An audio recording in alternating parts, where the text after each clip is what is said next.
thought marriage is a live-in relationship. So, isn't marriage a live-in relationship? Are they living separately? There are some marriages like that, I know, but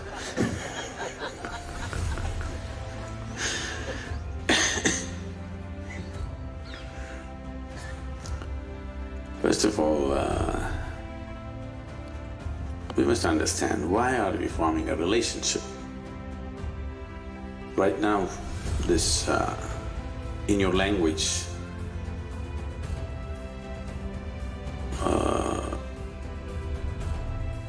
the West has seeped in too strongly in your language because somewhere in your mind, if you utter the word relationship, you're only thinking about sex-based relationships.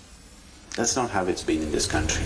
When we say relationships, in this country we thought we have a relationship with our parents, our friends, our brothers, our sisters, all kinds of relationships. But if you go in the West and you say a relationship, it means body-based relationship. First drop that idea. Relationships can be on many different levels, isn't it? Why are we making only one particular relationship so important against the other? Yes, it is also an important relationship, but not against the other, isn't it? But right now, slowly, we are building this Western ideology that this relationship versus the rest. It need not be so. The reason why in this country, marriages have been very stable, not always because two people are getting along great, not always. Because when they got married, a few thousand people got married along with them. Bride and the groom were a small aspect of the marriage. There are so many other people involved. Now if you have to break it, you have to break it on all levels, you can't break it. Your father and his father or your father and her father may be having such a wonderful friendship, you can't break it now. Even if you want to break it with your wife, you can't break it because the whole family has joined up in so many ways. It's not just about two people. Is this good or bad? See, in the course of living together, people, today you got into some kind of situation in the evening, today you thought, this is it, I don't want to see your face again, finished. But tomorrow morning you're again in love. Hasn't this happened to you any number of times? Yes?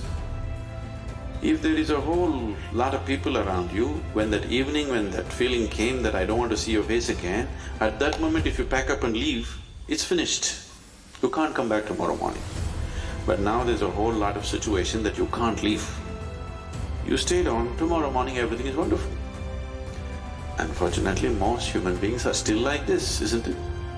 They can't be so aware and every day they can manage everything beautifully. That's not how it's going, life, isn't it? Ugly things happen, isn't it, in beautiful relationships? Don't they happen?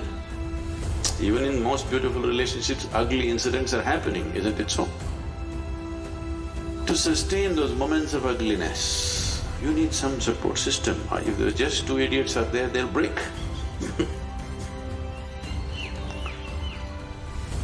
So, once children come, it gets a little more difficult. But before that, all the others are important. So, what is this new thing about live-in and marriage? So what you're saying is, I'll walk out whenever I feel like it, isn't it? That's not good for anybody. This is a huge load on human consciousness. There is no emotional security. I think United States of America, just recently, I was addressing a group of people just a week ago, and I was telling them one big reason, they were talking about the economic meltdown, why are we not productive, why is it that this has happened? I said, one important thing is there's no emotional security for the man and the woman. You go out, when you come back, you don't know whether your home will be there or not.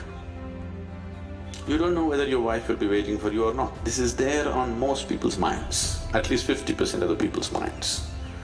With this level of insecurity, your husband goes to the office, you don't know whether he'll come back or go away with the secretary. when this emotional insecurity is there, you cannot focus on anything.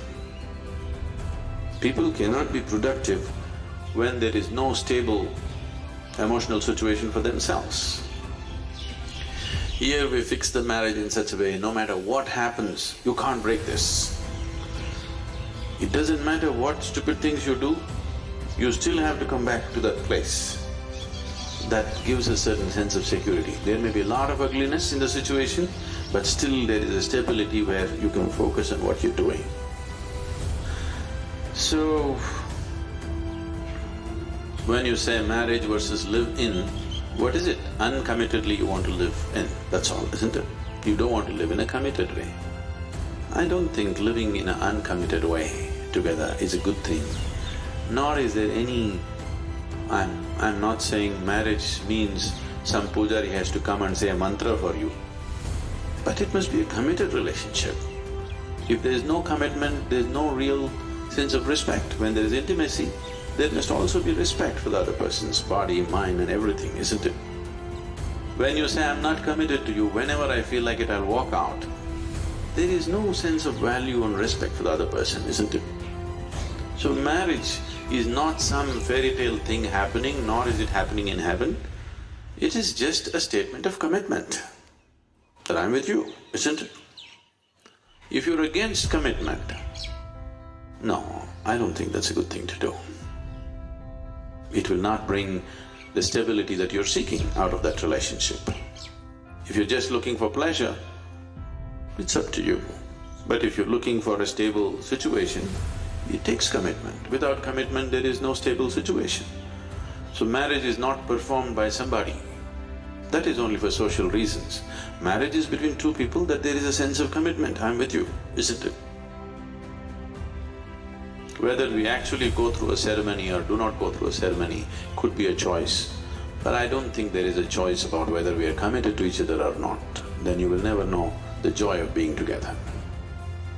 It'll always be a calculation, isn't it? It'll always be a calculation, isn't it? What can I get out of you, what can you… Once there is what can I get out of you, a relationship cannot be beautiful.